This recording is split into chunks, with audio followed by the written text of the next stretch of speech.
Good evening. Good evening, everyone. Welcome to the Monday, December 9th, 2019 meeting of the Board of County Commissioners. I will now share the public charge. The Board of Commissioners asks its members and citizens to conduct themselves in a respectful, courteous manner, both with the board and fellow citizens.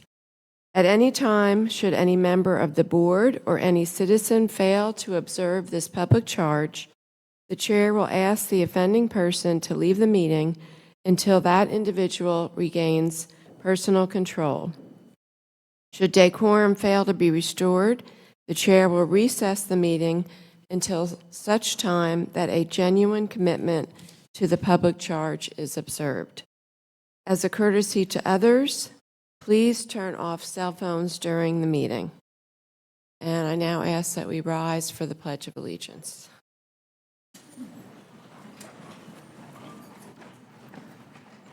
I pledge allegiance to the flag of the United States of America, to the republic for which it stands, one nation, under God, indivisible, with liberty and justice for all.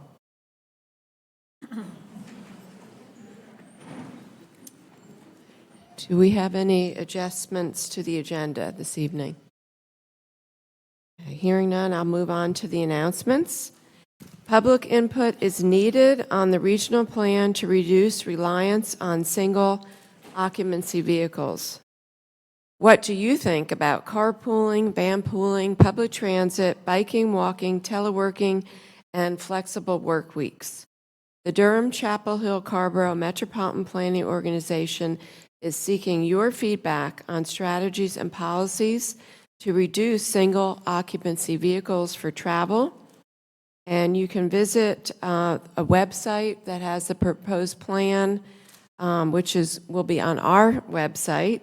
The public comment period is open until this Tuesday, tomorrow, December 10th, 2019. You can also submit comments to Dale McKeel at dale.mckeel@durhamnc.gov, 919-560-4366, extension 36421. The Hub Pop-Up Young Adult Resource Event. This is a free event for all youth ages 14 to 26. Happening on December 11th from 2:30 to 5:30 at the Fruit, which is located at 305 South Dillard Street. There's going to be free food, voter registration, information about employment, training resources, free haircuts, health services, clothing, STI testing, and other activities. Again, this is a great event over at the Hub called the Hub Pop-Up that is for youth in Durham. So please help spread the word. You can also check out the website, www.hubdurham.org. 2019 Durham Holiday Parade and Fun Fest will take place on Saturday, December 14th at 10 o'clock a.m. in downtown Durham on Main Street. Everyone come out and enjoy the floats, bands, and mascots. If you are not able to attend, you will be able to watch it live streamed on www.cbs17.com. The health insurance marketplace open enrollment period will be ending soon.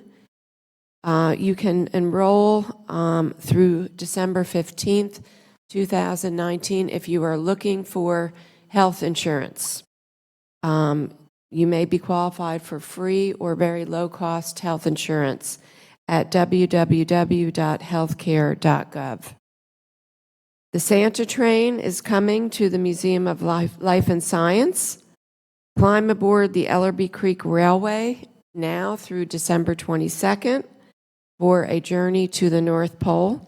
Families can enjoy a ride through thousands of twinkling lights as you make your way to meet Santa and his elves.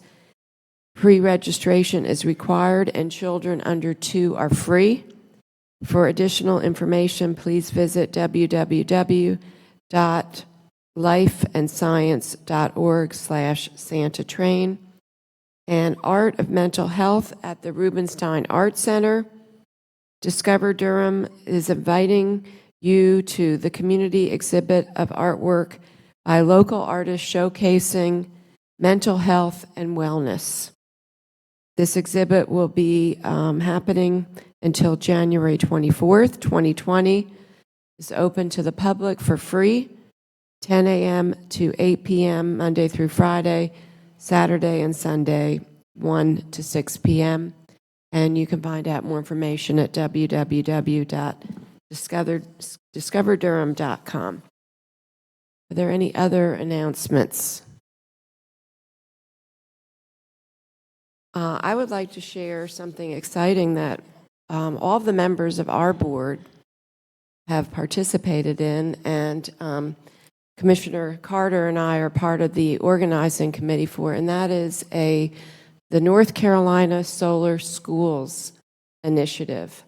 It has launched today. 34 elected officials from across the state of North Carolina are launching an initiative to partner with Duke Energy to build solar on all of our schools at no cost to our public schools to help generate solar energy and reduce energy costs for our schools so that they have more money for the classroom. So we're really excited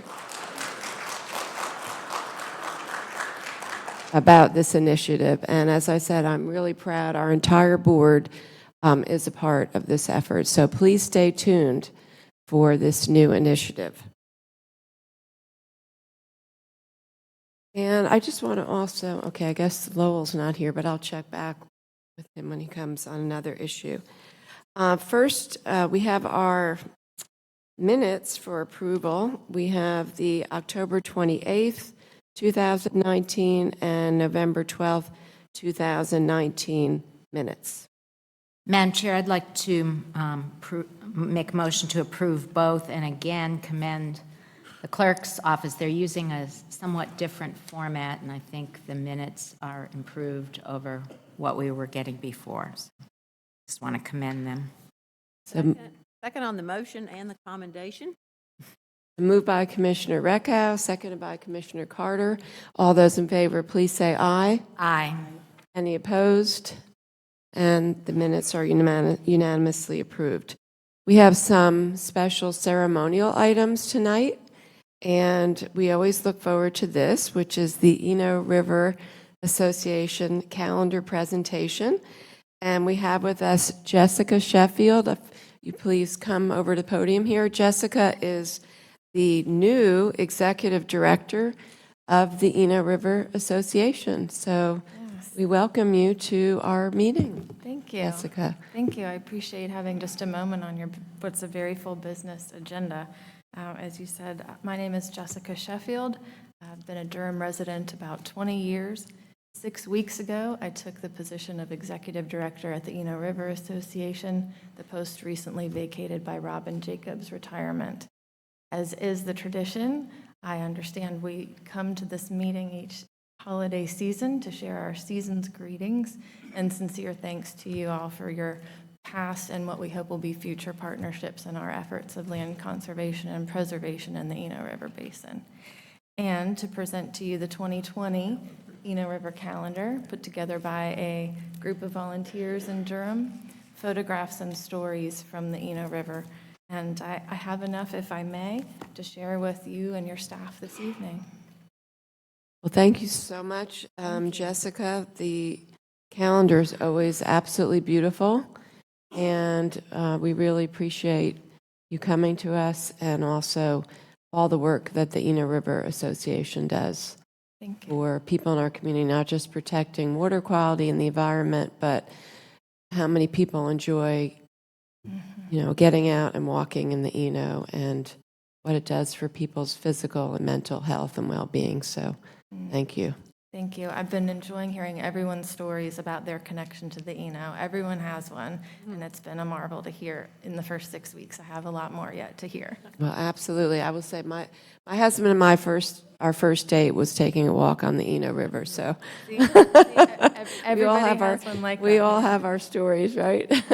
Commissioner Recco. And I fell in love with the Eno very soon after moving here in 1980. We were in a subdivision in northern Durham, and it backed up on the Eno, and so we could just, in about 6-7 minute walk from our house, get over and walk along the Eno. So, I'm in Eno Commons now, and I enjoy that very much. all right, well, that's fairly close to where I lived because I was off of Umstead Road. Yes. Well, we're all neighbors in that way. Well, thank you for being here, Jessica, and we look forward to working with you. Thanks for sharing your time and your efforts, and we have enough calendars now to go around. Thank you. So next, we have some very special guests with us here tonight.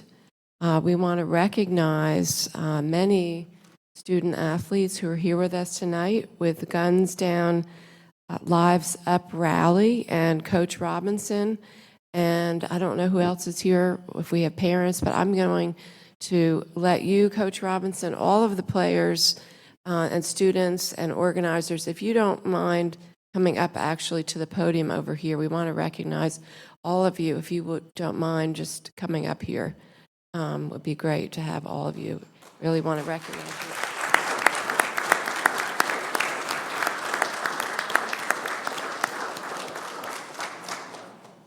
So on behalf of our board, I have invited these young men, leaders in our community, to come tonight. Many of us were fortunate to, other fellow commissioners, to attend one of your events tonight, in the past, but really wanted to hear from you all. We do have a resolution to read first, and then we would love to hear from all of you and also hear who else is with us tonight supporting this cause. So, Commissioner Hill? Thank you. Durham Board of County Commissioners Resolution, Guns Down, Lives Up rally. Whereas, in reaction to the increasing cycle of gun violence across Durham, Southern High School football team members recently organized and conducted the Guns Down, Lives Up rally to focus on ways to reduce the incidence of gun violence in the community. And whereas the Durham Athletic United Against Gun Violence was formed to begin to focus attention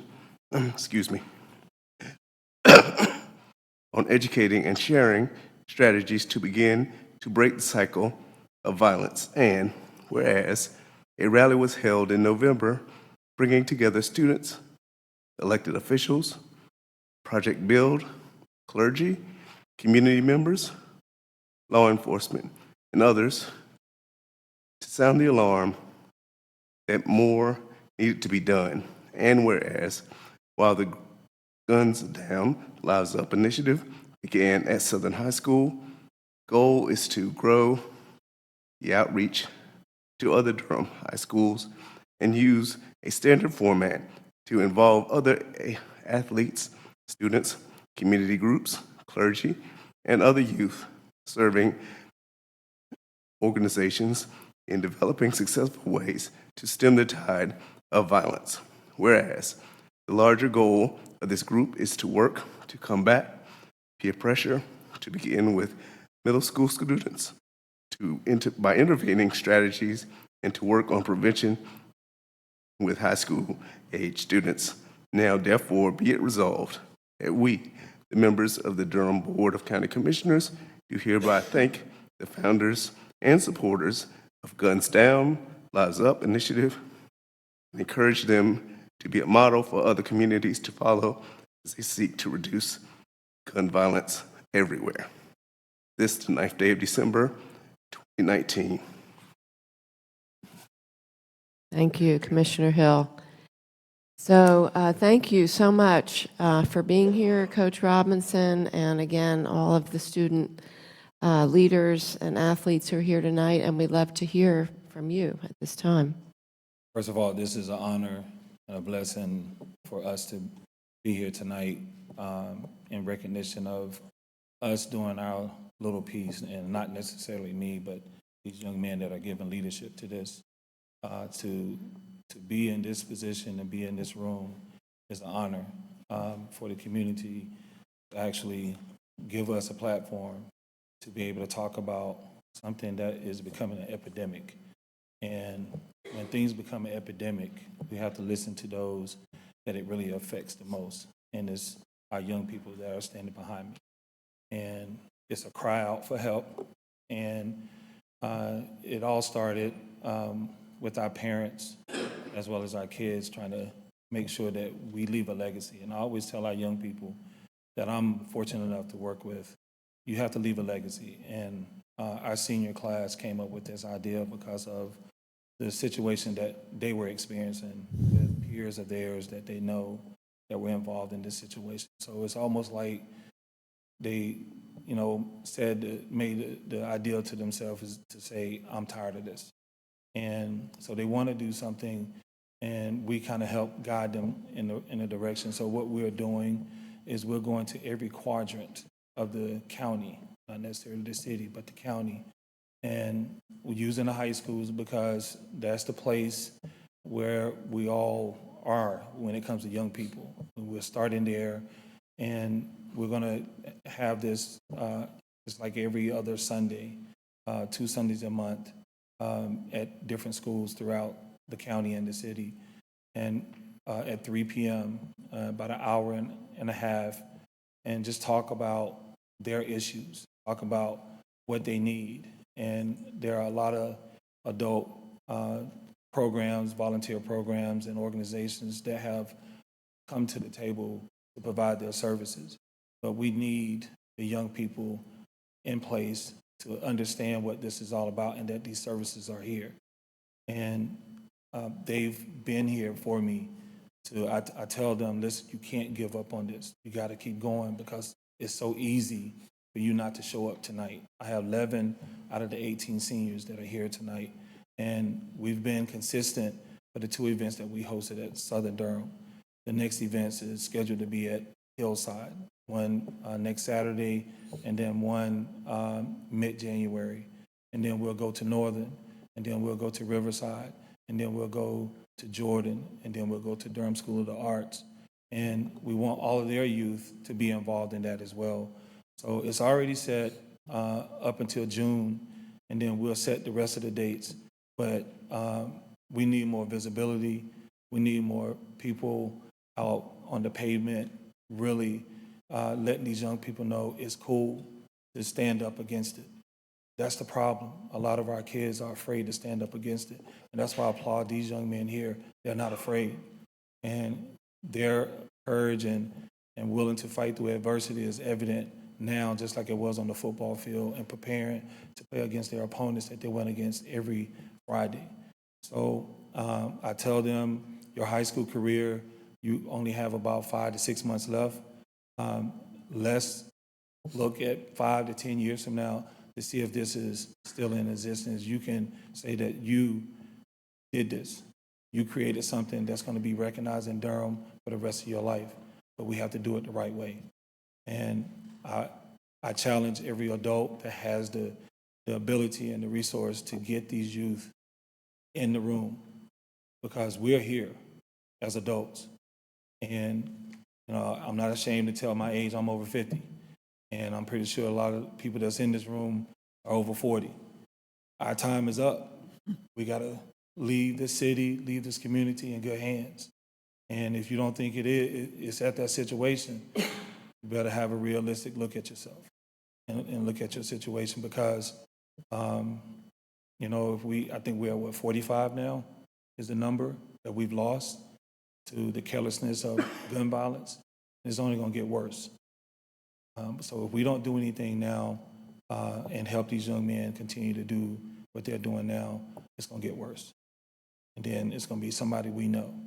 That's not the time to say and try to put action in plan. It's too late, because you lost a loved one. Am I saying every gun violence situation is going to end? No. But can we reduce it by 5? Can we reduce it by 10?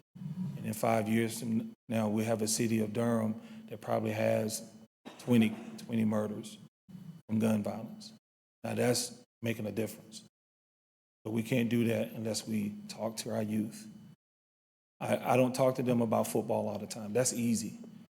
I talk to them about, I worry about you all the time. So after every practice, I bring them and we have a time that we can talk about life.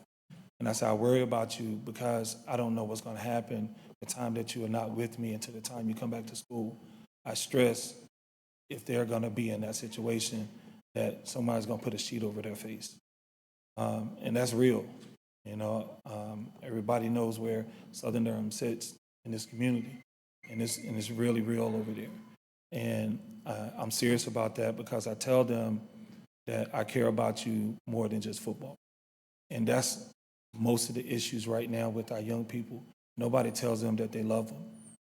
And if you tell them you love them, then they'll begin to believe in you. And if you're consistent with it, then they'll know that you really care, and then they'll open up to you and tell you what they need and what's going on. And then I know that there are other resolutions to solving their issues than getting a handgun and using it to take someone else's life out because they're angry with them or because they have beef with them. And they're here right now because they know I love them and they trust me. So if I can have 18 kids, 11 kids come up with me tonight, and I think 85 is what our roster was like this year. I have 85 kids that I'm able to touch.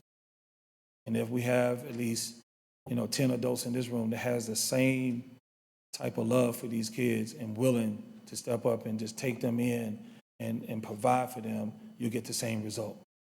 So I can be up here all night talking about it, but we have to leave a legacy, and these kids are leaving a legacy of stopping this violence, something that they have to live with every day. And they're not going to talk about it because they're scared. They're scared to open up to you, but our kids have gotten to the point where they're not afraid to talk about it. So they're ready to spread it throughout the city. So thank you all for allowing us to come in. Thank you for the proclamation. We will honor that, and we'll make sure it's visible in our school. And I'm speaking for all of them because they're shy. They're shy, so they always put me on point. But come to Southern. If you have any opportunity to come to our basketball games, we're in our winter sports or wrestling match. And what we're doing is we're reading a pledge and we're reading a poem to every youth that's there visiting, as well as our kids that are at our school. And our goal is to get every school to do that at the halftime or at the appropriate time so that we can get that message to the young people. And that's the goal. All right, so thank you guys. I really appreciate you. And commissioners, you guys work wonders behind closed doors. And I really appreciate everything that you're doing for the county of Durham as well as the city. Yeah. So thank you all. Thank you so much.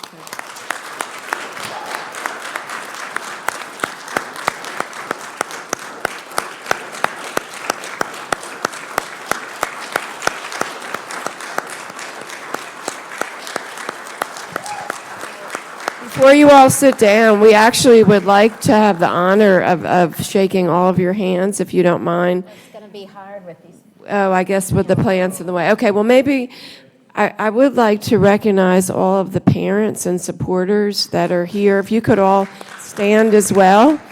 All the parents, Southern High School community members. It takes a village. It takes everybody. We would love to recognize you all. We can do it.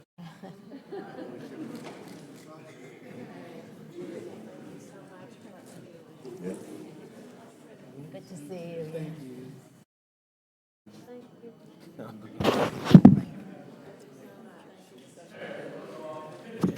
Do a fist bump. Great job, man. Great job. Great job, absolutely. Great job, man. Thanks for your work. Great job. Great job. Great job.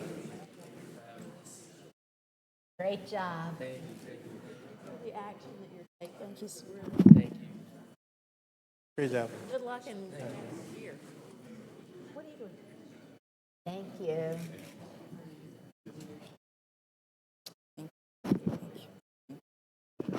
Great job, man. Great job.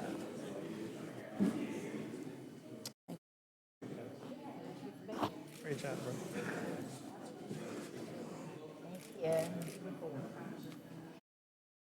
Thank you. Great job, man.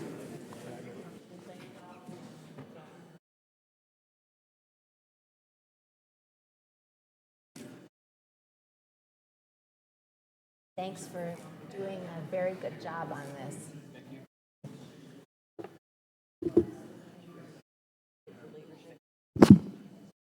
Thanks for all you're doing. Thanks for all you're doing. Great job. Great job. Thanks for everything you're doing.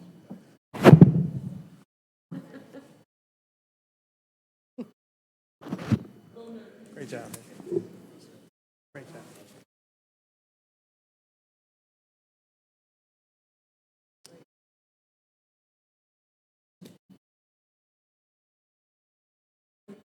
You are a great leader.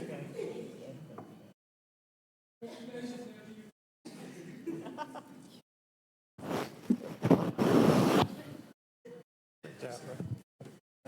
Great job. All right, so let's give everyone a round of applause again.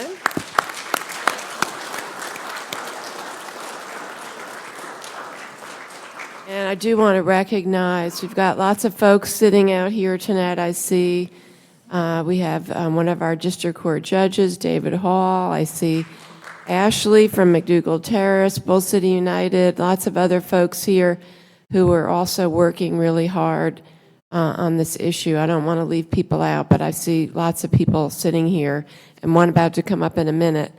There are a lot of people working on this issue, and we all have to not give up and keep working together as a community. And please let us know how we can support what you're doing. We definitely want to know when all of your events are. Coach Robinson, if you can make sure we know that we get invited, if you all can make sure we get invited to all of the events, we're going to do whatever we can to support what you all are doing. And we're just so grateful. Thank you.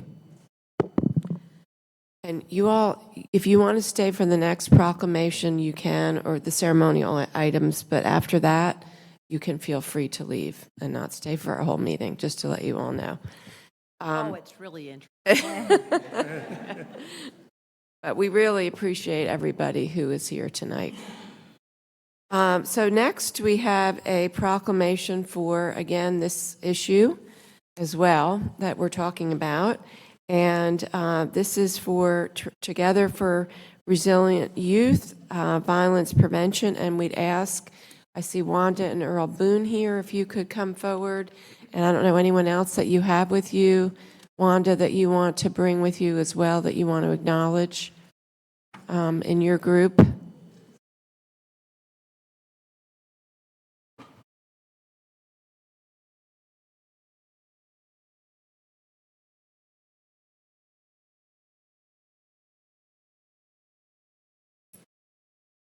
So I will read this proclamation, then of course we would love to hear from you, Wanda, and whoever else would like to bring words.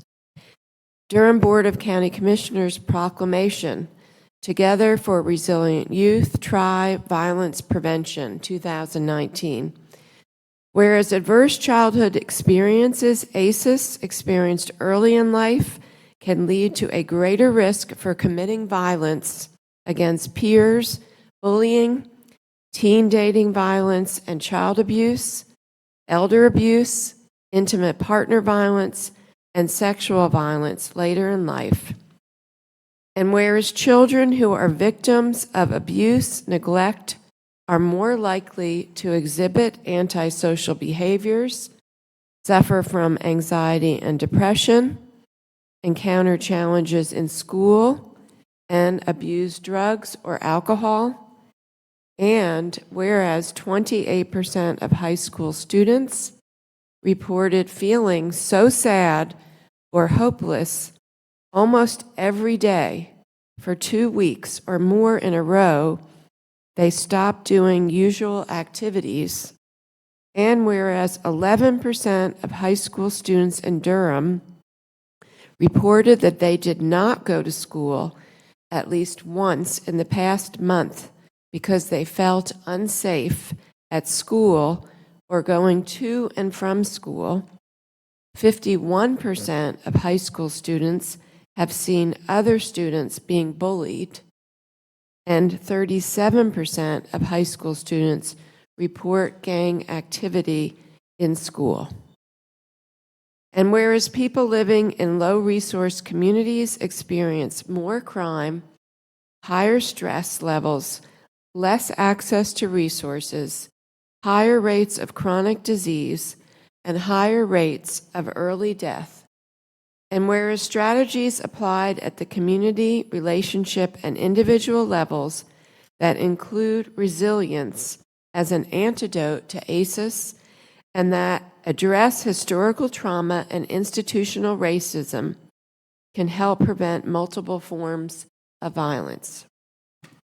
Now, therefore, I, Wendy Jacobs, Chair of the Durham Board of County Commissioners, and on behalf of the Durham Board of County Commissioners, do hereby call upon all citizens to participate in this call to action and join Together for Resilient Youth TRI in the Strive to Reduce Youth Violence Everywhere, STRIVE initiative. This 9th day of December, 2019, Wendy Jacobs, Chair, Durham County Board of Commissioners. Well, thank you so much, and good evening, everyone. Hey, everybody. I was so happy to be with these young people not too long ago and hand them some handy information that I've hoped that you've read and all of that. But because grief is such a difficult thing, and sometimes we forget that as adults, it's difficult for us to deal with grief. It's difficult for us to deal with violence, as we've seen it presented here in Durham lately. And if we don't know what to do about it or what to do about our emotions, we have to think about what that does to our young people. And so Earl and I have lived in Durham for 48 years. I already know how old we are and everything. But the important thing is that in order to change and support the lives of children, we as adults need to change ourselves. We need to change our perspective, our thoughts about who young people are and who they aren't. The adolescent brain doesn't fully develop until someone is 25, but that doesn't mean that they don't have an opinion, and it doesn't mean that they don't have solutions. And if we want to hear what to do, then we need to listen to young people as well. So we as adults have to surround our children and give them what they need. And notice I said our children, because I really do believe that. I really do believe that it's all of us and all of our children. And whatever we can do to help them, that's what we need to do. So we also believe that holding young people solely responsible for, you can fill in the blank, underage drinking, whatever you want to say, is like holding fish responsible for dying in a polluted stream, which means that we adults are the keepers of the stream. We're the ones who have to look out for the environments that young people are in and help safeguard them and protect them in the environments that they are. So,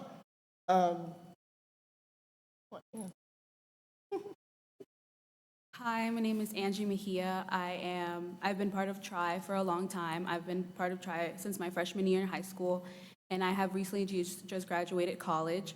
TRI initiatives, especially this violence initiative, has been very important, not just for the community, but also youth. I've worked with LIFT, which is Living in Future Tense, which is the Youth Coalition of Tri, for a long time. I've been the youth facilitator, and what we do is we have teams in different high schools, and we talk about different topics or different social issues that each of them have gone through. And what we do is try to get the teachers involved, administrators, and to make a change and to get into the schools and go to different schools and also come as different leaders of each high school and talk about these issues once a month on Saturdays. To make a difference, to make events, to get voices heard, no matter the demographics, no matter the gender. We talk to adults because we know that adults are also important, and we can't just do it alone, but we know that it starts.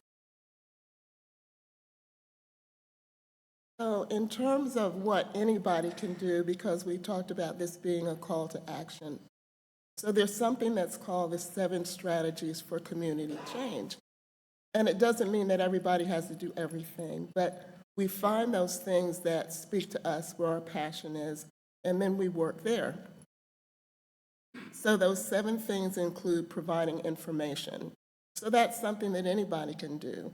So we provide information to community members and to youth and different stakeholders so that they can speak to their spheres of influence.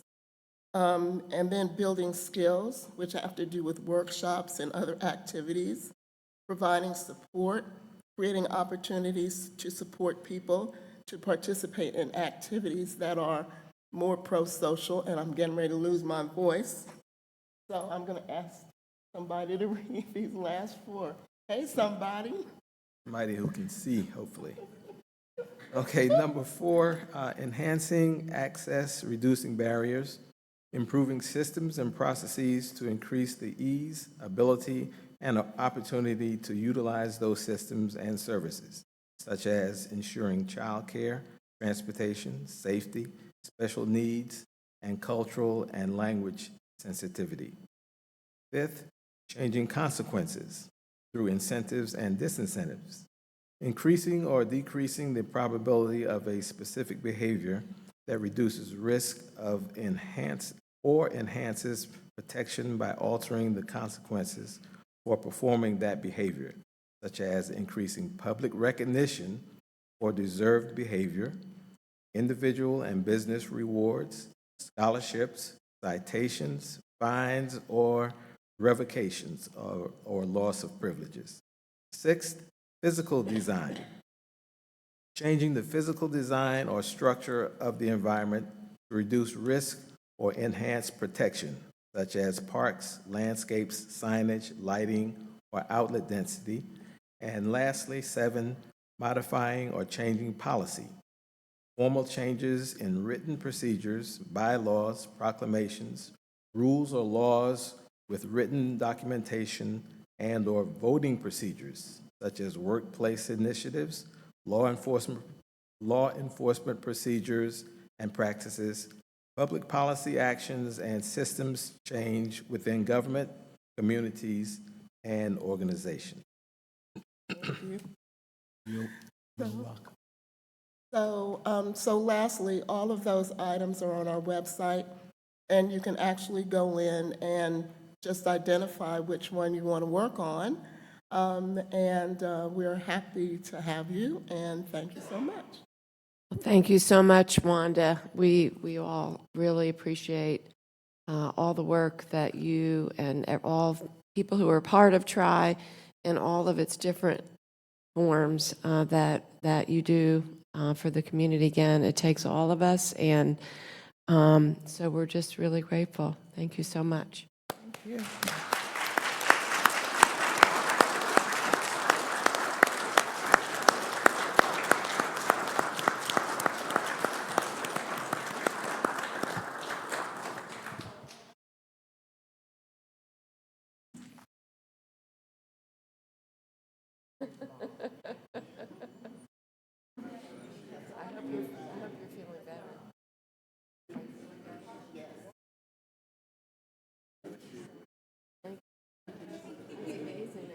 Doing fist bumps tonight.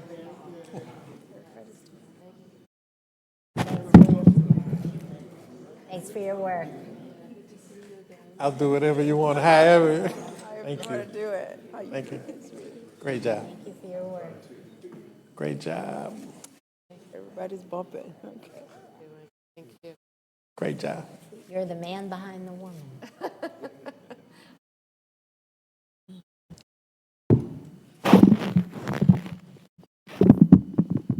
So, Wanda, listening to those 7 principles, I thought, well, that's what we try to do in Durham County government on each of those levels. So we need to have those by our side all the time. Thank you.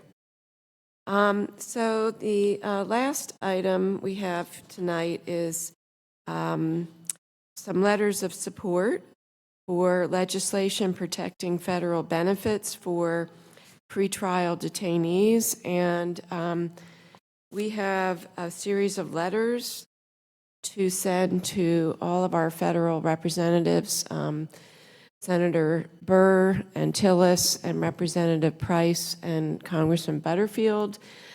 This is actually part of a national effort because regarding Medicaid benefits that right now are revoked when people enter into jails all across the country.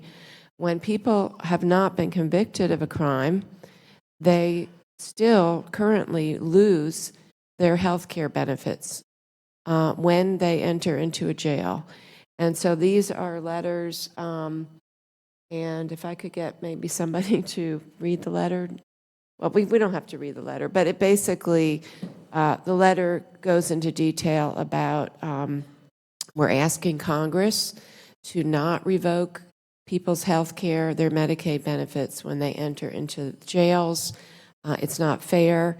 And also, it has tremendous cost at the local level because right now, what happens is we have hundreds of people that when they come into the detention center, then it basically falls to Durham County taxpayers to pay for their health care. So it is very expensive cost at the local level. And frankly, it doesn't make any sense at all. So we are joining in this effort, and we are sending letters again that is asking Congress to reinstate.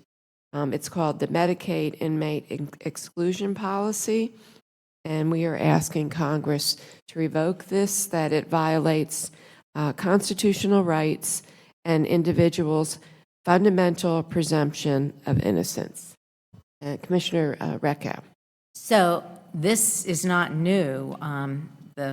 This Medicaid provision was enacted probably over 10 years ago, and we've been trying to get Medicaid restored for a while.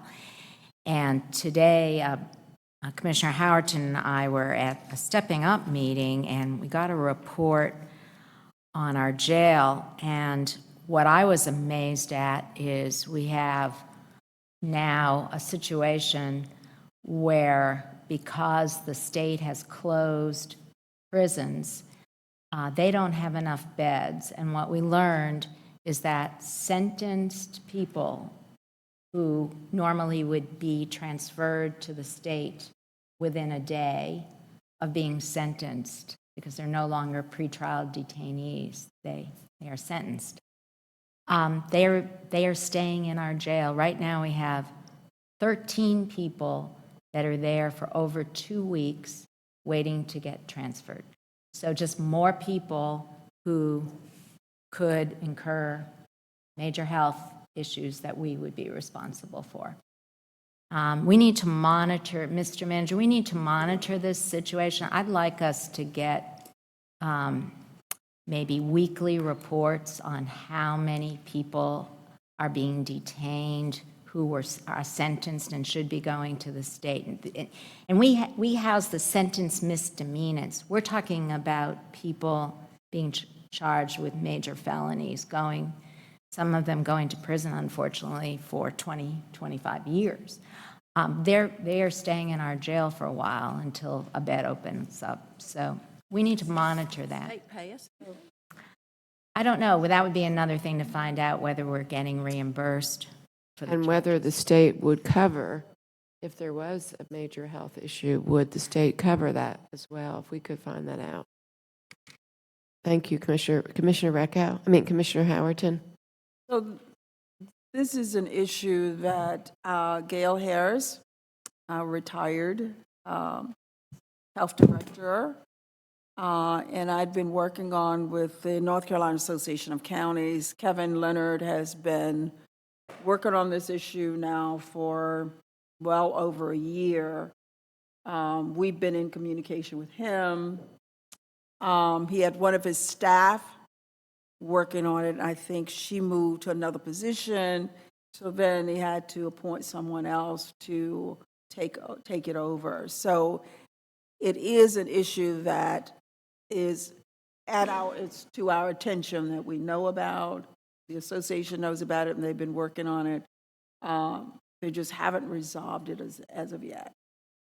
So we know about it. So one of the positives, though, is this is now a national effort that NACO has taken on. It has been. They organized a team of folks at the National Association of Counties. They put a team of people together to see if they can't come up with a way to push to make something happen.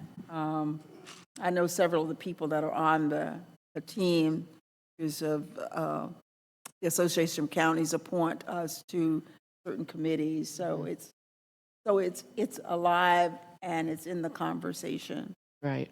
So we are doing our part to support that effort, and I want to thank Ben Rose for bringing this to my attention. So thank you, Ben. Okay, so thank you all so much, everyone who is here, for all the ceremonial items. If you do not want to stay for the rest of our meeting, we are not going to be offended if you leave, and we really appreciate you all being here tonight. Yeah, thank you.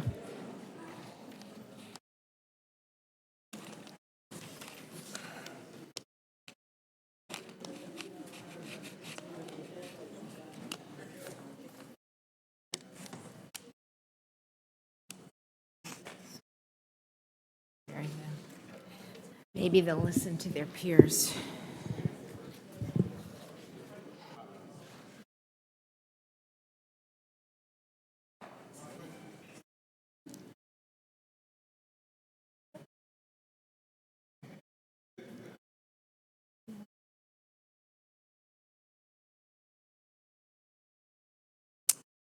So we have a number of consent items tonight.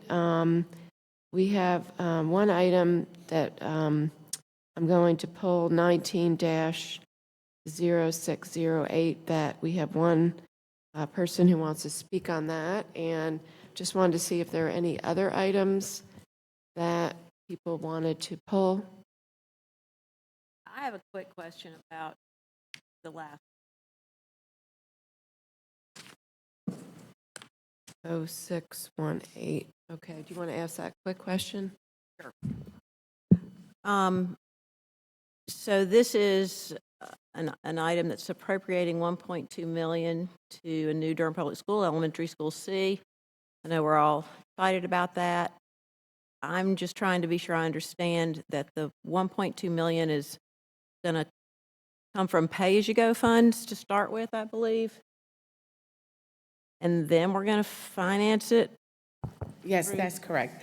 The way it's framed is a reimbursement resolution that allows us to, once we finalize the approach, that we can use, whether bonds or LOPs or whatever the case may be.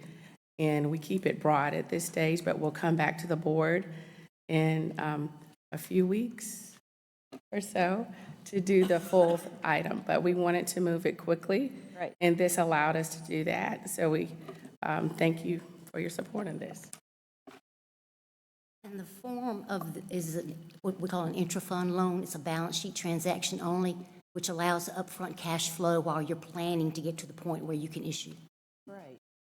And is this also likely to end up being part of, well, let me back up a bit. And Heidi, can you pull your mic up? Let me back up just a bit. I was thinking that we were going to try to help Durham Public Schools build Elementary C by using 2016 bond funding that had been set aside for Northern High School, because that wasn't shovel-ready, and this one was, and Right, and that's one of the options, but until you get to that point, by saying a future financing to be determined, that leaves it open, whether it's the GO bonds or whether it's LOBs or whatever at that point in time, what makes okay. more sense. So it might not be a new bond, it might be current bonds. That's yet to be decided. Yes, ma'am. Gotcha. Thank you.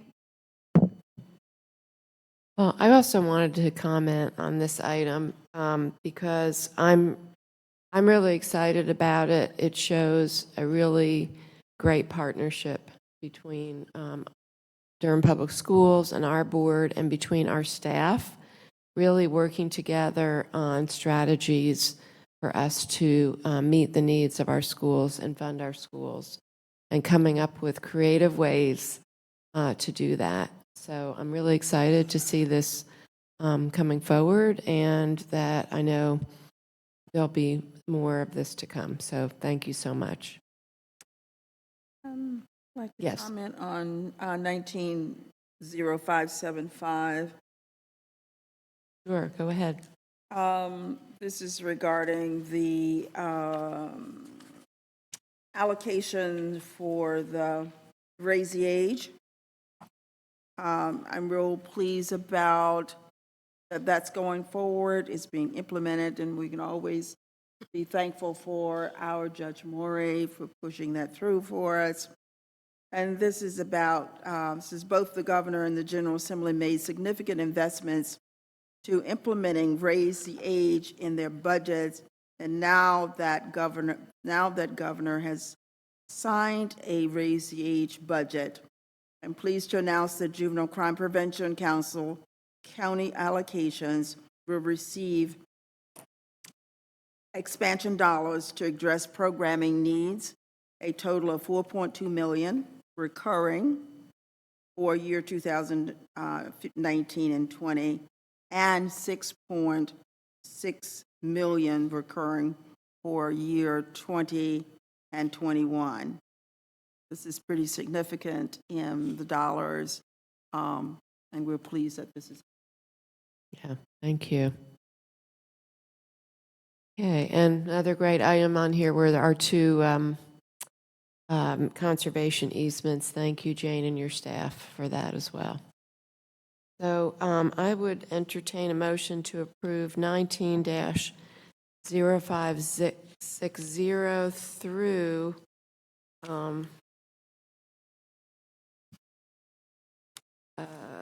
19-0618, with the exception of one item, 19-0608.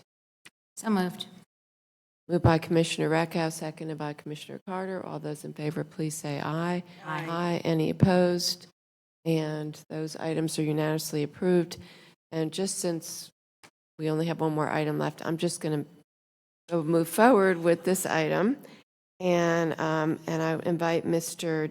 Nick Doty to come forward to speak on 19-0608. You have 3 minutes to speak, and if you don't mind just stating your name and address. Thank you.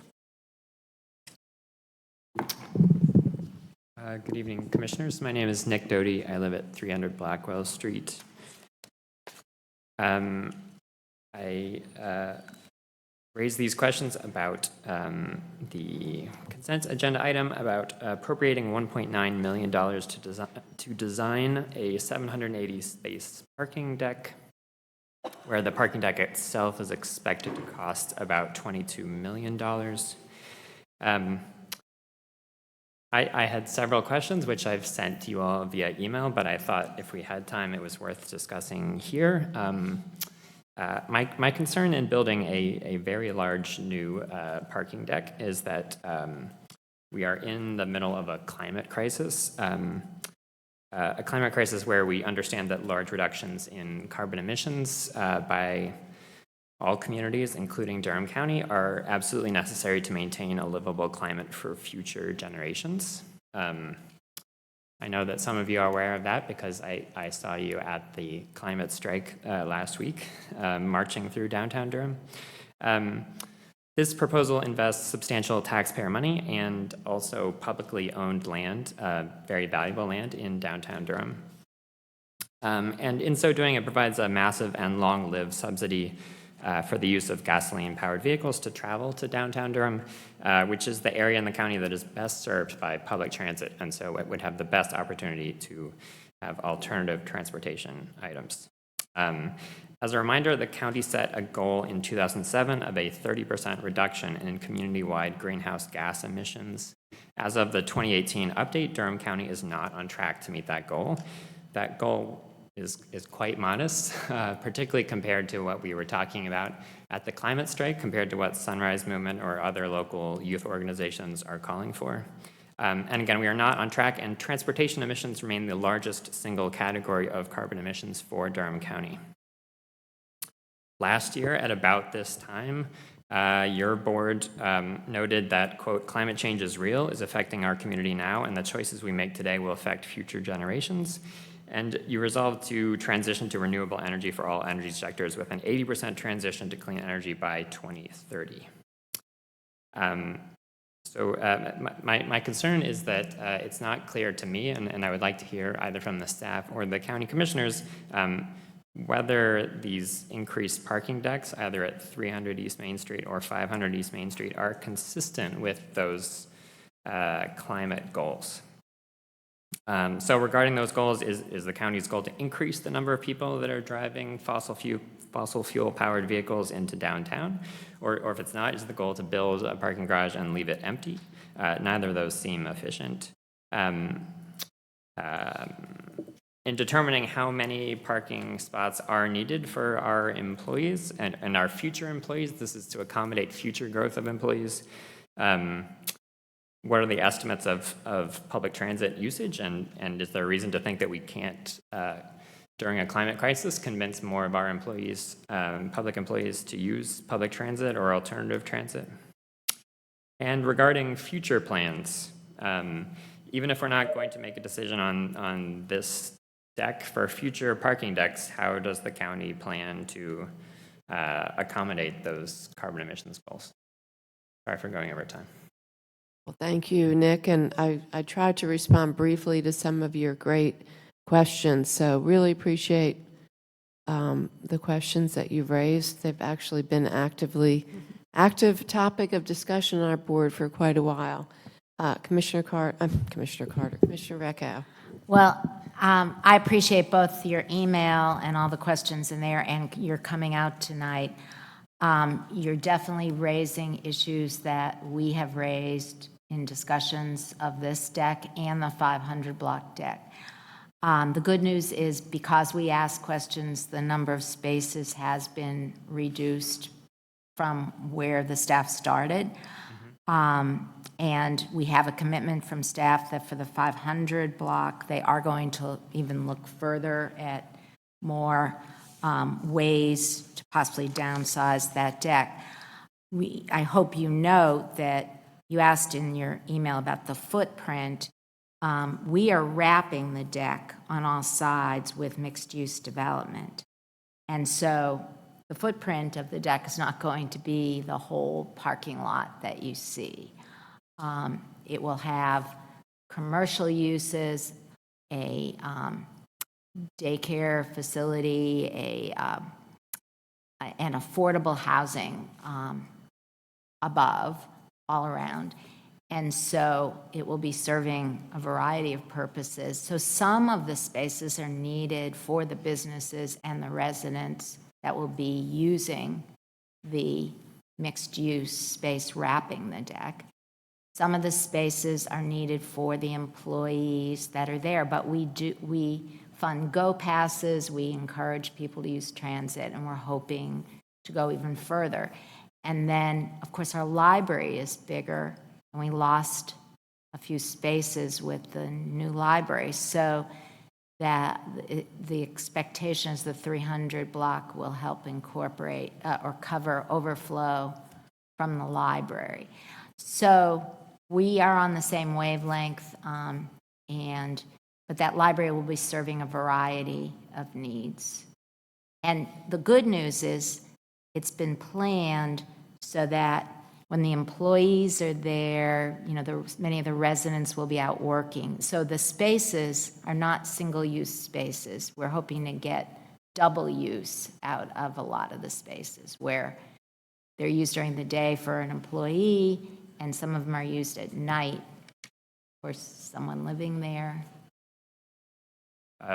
Right, you're referring to the 105 spaces that are required for the affordable housing and the 15 spaces that are required for the pre-K. So 120 out of the 780 spaces are required for those other uses. Although my understanding is that they can't be shared. That's right. The affordable can't, in the market rate and 500, you're right.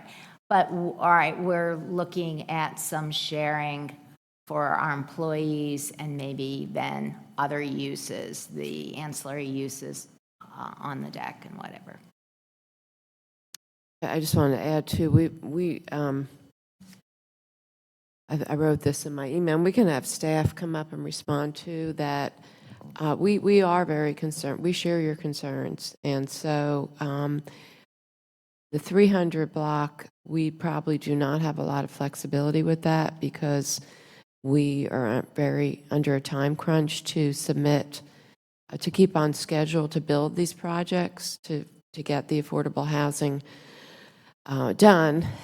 We actually need to start building at least the 300 one ASAP is what our staff is telling us, because the application is actually in January for that next month.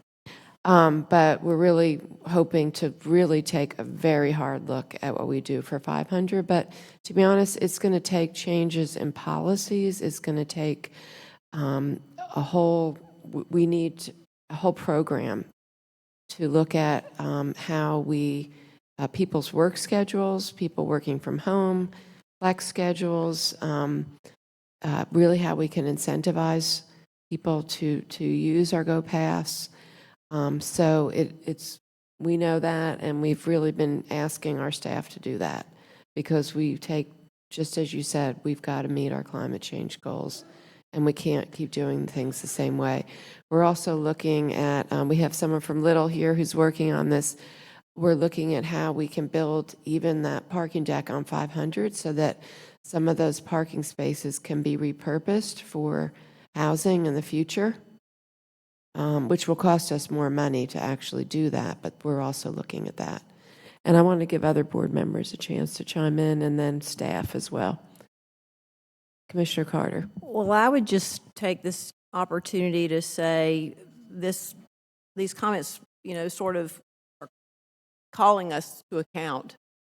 And, you know, I feel like that, you know, it's a commonplace occurrence for us to say, yes, we've got these goals, we've got these climate change goals, and then we've got this tension around it. You know, our transit system isn't to the point, we think, where people can use it to get downtown, or enough people can use it. People are going to still drive, or the numbers where we're trying to predict how many people will bike, they're not very aggressive. And when that happens, I feel like we tend to roll over.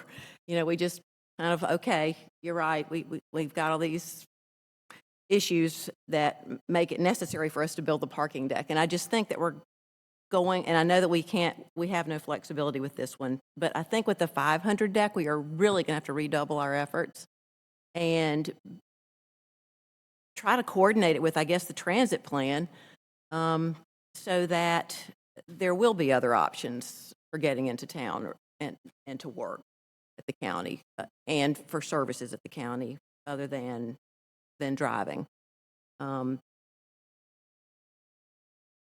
And, you know, this is urgent. We say it's urgent, but it's easy for us to back down when it comes time for a vote, because we're so used to driving. You know, we just continue to build our world for people who drive cars. And I really do hope we're going to be stronger going forward. We have to, or we won't meet our goals, and we won't have a livable climate future. I like that phrase. For my grandchildren, you know, we're the first ones to start to feel the effects of climate change, and I feel like we're the last ones who can do anything about it before it's too late for our grandchildren. Absolutely. I wanted to give staff a chance to respond. Jay, Harry, whoever wants to jump in here. just to respond to some of the issues that Mr. Doty has raised. Good evening, Commissioners. First off, I'd like to say just kudos to you guys for being prepared. You've pretty much already asked us these questions in some form or fashions, and so I think you've done an outstanding job answering them. We gave the answers you gave us. You got it. I could say. Yeah. You got it. The only thing I would add is that you are correct. The contract does include a set-aside for an assessment that you have asked us to do, and some of those conversations are already happening. I know Interim General Manager and Director DSS Rose has, you've heard from him about his aspirational goals of how he can reduce the parking demand for DSS, and so those conversations are already happening. Little Julie McLaurin is here. Her staff is leading us through that effort. And again, we do think we're going to be able to reduce the numbers for the 500 block, but we are in sort of a crunch right now for the 300 with the schedule outlined for the entire project. So thank you. So, Mr. Doty, I invite you to stay engaged with this, and also I would like, if you haven't seen his questions, I would like for staff to be able to respond to all of the questions that he wrote in his email. Yes, ma'am. I will go we'll down the forward list and all answer those. them individually. And Yeah. I'm also willing to meet with Mr. Doty about the project because it is a complicated project, and you did ask some great questions, but we also have some great answers. So thank you. Thank you. Thank you. And also, are you on the Planning Commission too? Are you a member? No. Okay. Yeah, they came in this afternoon. Yeah, it came in this afternoon, so. I didn't see them. I've been in meetings all afternoon, so I didn't see you. No, I understand Okay. this is a fast-moving, lots of meetings. Commissioner Recco. I would like to suggest, Heidi, you're our liaison to the EAB, aren't you? I was wondering whether we could refer this issue to the EAB and ask them to devote some time and attention. I love that idea. I think they would snap at the opportunity to take it on. So why don't we suggest that, and I think they could look at the whole bundle of issues, some of them that we've raised, policy changes that are needed, infrastructure changes,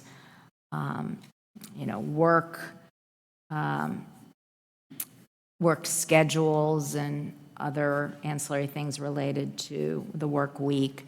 But, to look at the best practices from other communities and come back with suggestions for us. Would you like for me to just take that directly to them? I'd be happy to do that. Or should we write something? Or, maybe, Mr. Manager, could you write a letter to the EAB on our behalf and ask them to take this issue up? Yeah, Okay. thank you. Thank you. Okay, all right, so thank you so much. So we now have this item back before us, 19-0608. Move approval. Second? Moved by Commissioner Recco, seconded by Commissioner Howerton. All those in favor, please say aye. Aye. Aye. Any opposed? And the item is unanimously approved. So we have a public hearing tonight to consider allocating economic development funds to Q2 Solutions. And we have Andy Miracle, our Economic Development Officer, to speak about this item. Good evening, Commissioners. Andy Miracle, Economic Development. Under your agenda, you will find the briefing sheet that's included with the tonight's agenda. The board is requested to hold a public hearing to consider allocating a total of $950,000 in economic development funds to Q Squared Solutions and authorize the manager to enter into preliminary negotiations and execute an agreement with the company.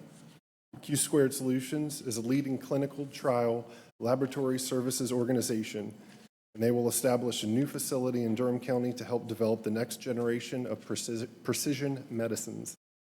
The The project will create 749 jobs and invest $84.2 million over 7 years.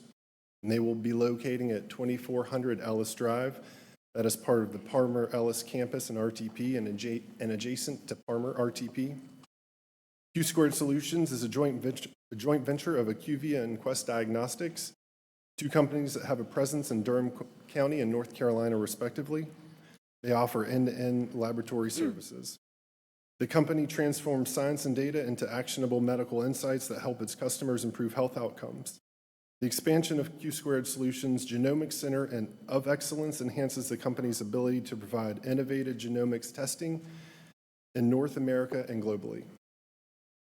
Q Squared Solutions project will also be facilitated in part by two job development investment grants approved by the state's Economic Investment Committee on November 27th.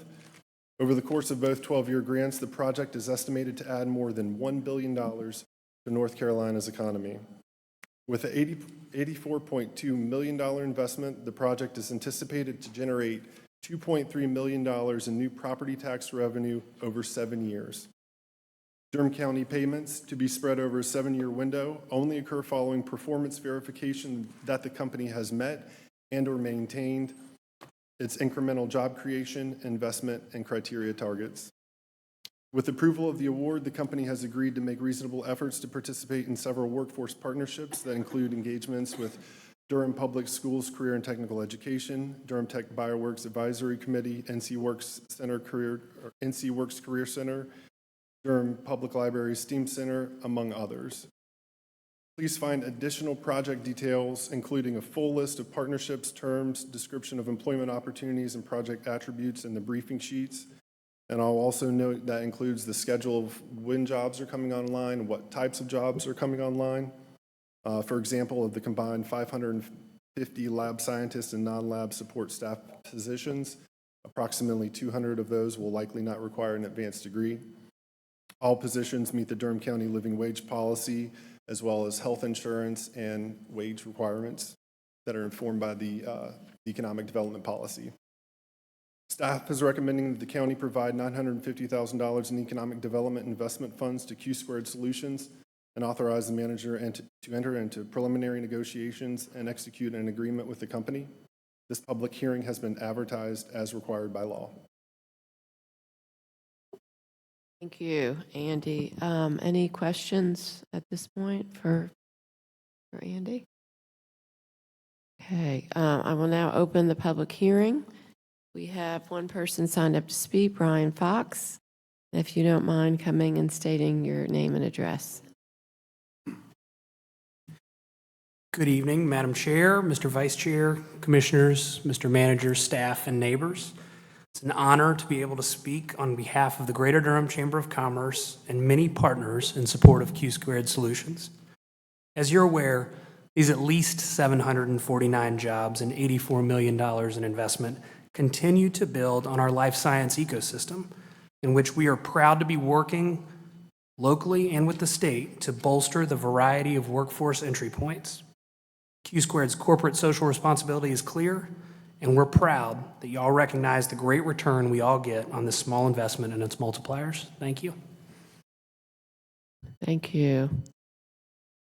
Okay, any comments or questions at this point? Anyone else? I will now close the public hearing.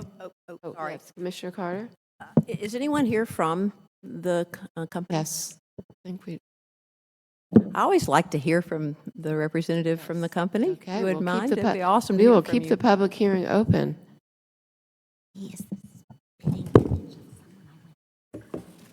My name is David Eford. I'm a proud Durham resident, 3204 Manchester Drive. I hate to disappoint, I'm the lawyer representing the company, but I'm representative of the company. And the company wanted to share that they're very grateful for your participation here. Staff at the chamber and with the county have just been tremendous to work with. It's been a great process. And the company also wanted me to share that your participation in this made a material difference in their decision to locate the project here. So I wanted to tell you guys, you can take credit for this. This is your win. There's a lot of partners in this, but we're very appreciative. So thank you. Thank you. I guess, Brian, if you could, or Andy, what is the state participation with the JDIG for this? I know it's two over a 12-year period. Brian, correct me if I'm wrong, I'm recalling it was close to approximately $10 million. Okay, so the state is investing $10 million in Durham County for this project. Okay. Madam Chair, the other thing I wanted to say was just how pleased I am that all of the work that we've been doing, along with Andy Miracle, around revising our economic development and incentives policy, feels like it's playing out really well. I mean, I just feel like we wanted, in addition to recruitment of jobs and, you know, increasing our tax revenue, we were also really interested in companies that want to give back to the community in other beneficial ways. And I just think it's wonderful that we have these briefing sheets for us and for anyone in the community that wants to know, that highlight the different ways in which the company will be benefiting our community. And you read them all, Andy, and it was great. But I just think that's very important. And thank you for the work that you've done to help us get to this point. I do have one little push, if I could. You're doing a lot to interface with Durham Public Schools and with Durham Tech, and, you know, trying to help get our workforce ready for these jobs. I wonder if you will also, you don't have to answer this now, but I hope you will consider, I'm sure you will consider it, looking into the work-based learning collaborative that Made in Durham has established, where they're really trying to get corporate citizens to sign on for participation with the Career and Technical Education Program in Durham Public Schools in this 1, 2, 3, is that it, or 3, 2, 1? It's a 3-2-1 work-based learning program. Anyway, I hope you all consider that. It would be awesome if you would. And I'll just add, I know Commissioner Recca was able to be at the announcement, which was the day before Thanksgiving, so a lot of people were not around, but NCCU was represented there, Durham Tech was there, our Office of Economic and Workforce Development was there, BioWorks was there. People were exchanging cards, and there was a lot of conversation happening about how do we create the education to jobs pipeline, which is what we all really are trying to do. And I also had a conversation with your HR director, who was really awesome, and he was really excited because he's coming from Florida, where he has been actively partnering with the public schools in his community, in his job now, and they have created a program where they are doing, bringing the high school students into the company and working with the teachers, and that's exactly what we're trying to have here. We're trying to build these relationships and build the pipeline so that it's very easy for our students and our families to understand how you get from A to B. Commissioner Recca. So it seems like this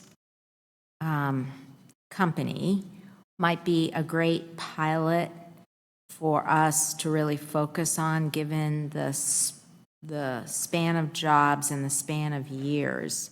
You know, it's not like they need all the jobs right at once, right? Mm-hmm. Right. So I wonder about us sending this briefing sheet along with maybe a letter to the schools and contact information for this company, and encouraging them to work with Durham Technical Community College. We also should send it to Bill Ingram too, and craft a continuum where, because we have already the middle college, high school at Durham Tech. So craft something where juniors and seniors could move seamlessly into Durham Tech, get this lab training, and perhaps be ready to take jobs in 21 and 22 and 23. And on. I'm just saying, we've got all the courses at Durham Tech. Yeah. And we have the program, we actually have an award-winning middle college, high school. It was recognized nationally a couple of years ago. So, let's use this as a case in point of trying to get our young people ready for these jobs. I just thought that was happening automatically. Well, but see, I'm not sure that we are actually sending a profile of a company coming in, the types of jobs they need, and have them think about it. I mean, this is the other reason I'm raising is this is over 700 jobs, a stream of 700 jobs. That's a lot, right? So how can we prepare some of our young people for these jobs? Let's use it as a pilot to really focus. It should be like standard. But if it were standard, we would be getting more young people into our jobs. It isn't standard, let's make it standard, not pilot it. Well, Yeah. you got to walk before you But run, often we right? do have someone from Durham Tech, and they say, oh, yeah, we know what, this needs, and we're, Yeah. so I don't know whether that happens all the time. I hoped it did, but. Yeah. Commissioner Howerton. Thank you. Thank you, Andy, for this absolutely wonderful project. The question that I have is around the skills that are being prepared for young people that are being prepared. I've asked the Chamber for Durham County's report regarding the skill sets that companies are looking for that's already in the triangle.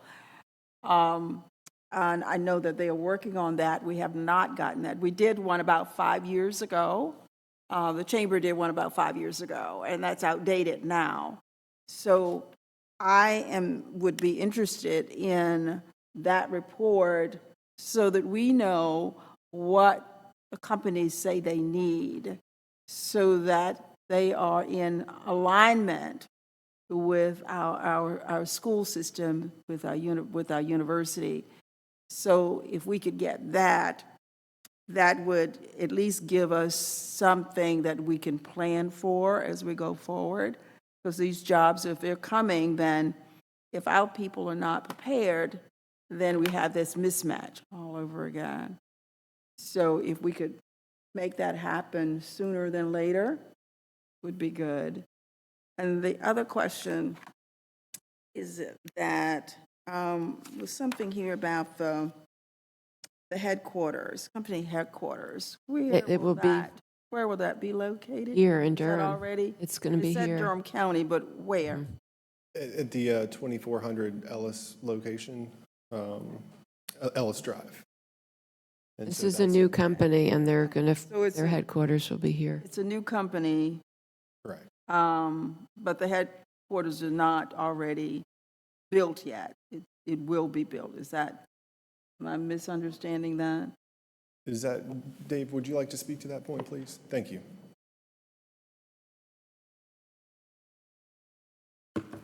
Thank you, Commissioners. So the company has been operating for a couple years here. It's a joint venture, as Andy said, IQVIA and Quest Diagnostics. They are currently headquartered here, and they will continue to grow. They will build a new building that will serve as a headquarters facility. That's what I was getting at. So there will be a new building. It's not. Yes, ma'am. Okay. All right. Thank you.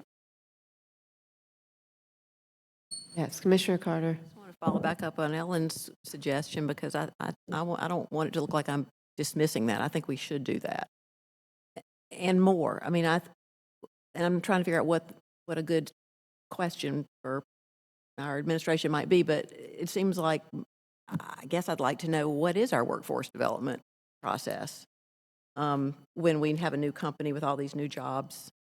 What's the intermediary between the company and Durham Public Schools? Well, Is it the chamber? I Is it? think, Andy, if you could speak on that, because especially when there's a JDIG involved, because there's money for job training and there's money that goes to Durham Tech. So if you could.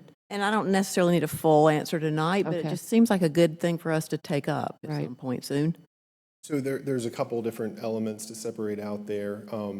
I think certainly Durham Tech is already aware and engaged with a number of these companies by virtue of the JDIG awards. Oftentimes those do include funds for customized training that are specific to the company employees to get prepared for those jobs.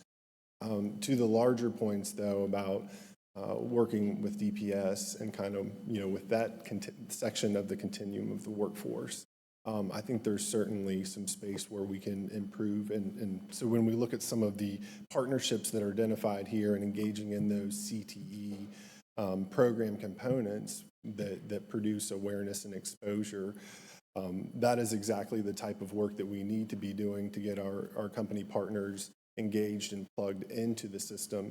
And I think in addition to that, we can also work to create some materials for all of the projects that we have supported this year to really capture what those jobs are and kind of feeding on multiple comments made tonight to really inform what are the criteria needed to access these jobs. So, with the pathways work that they already have existing, kind of rounding that out with some more specific information about the projects that we're helping support. As noted, these are coming online 1, 2, 3 years down the road. So we have a window here to really create some materials to better inform and publicize these jobs. And I also did speak to the HR person about connecting him to Casey Steinbacher and Made in Durham, the Work-Based Learning Collaborative. So I do think that there's hand-holding that needs to happen, and there has to be intentionality about the connections. And I think that's where we really need to improve. And the 3-2-1 curriculum is new. So that's just happening right now. And we've got to do all we can to support that. But 3-2-1's just exposure. I'm talking about going further and actually looking at trying to create more of a real pathway, career pathway towards biotech. We have enough of a biotech cluster. Yes. Never mind this, company, which is great, but the others we've got that we have it would be perfect for us to have a biotech continuum starting in high school, straight on into community college. Yeah. Right, so I'm going to close the public hearing, and this, I guess, Andy, what is here? Will this be the formation, or everything that you've given to us, the briefing sheet will be incorporated into the contract? Is this the foundation for the contract? Yes. Okay, so that's really important. And so I would entertain a motion regarding this incentive. Move approval. Moved by Commissioner Reckow, seconded by Commissioner Howerton. All those in favor, please say aye. Aye. Any opposed? And the education development request is approved. Thank you. So our board is requested to adjourn to closed session and consult with an attorney employed or retained by the public body in order to preserve the attorney-client privilege between the attorney and the public body, which privilege is hereby acknowledged pursuant to General Statute 143-318.11A3 in the matter of the following: Rodriguez versus Michael Andrews et al., case number 18-CBS-3012. So moved. Second. Moved by Commissioner Carter, seconded by Commissioner Reckow. All those in favor, please say aye. Aye. Aye. Any opposed? We're unanimously adjourned to closed session.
We've adjourned from closed session and given direction to staff. I'd entertain a motion to adjourn this evening. Moved by Commissioner Howerton. Seconded by Commissioner Carter. All those in favor, please say aye. Aye. Any opposed? We're unanimously adjourned.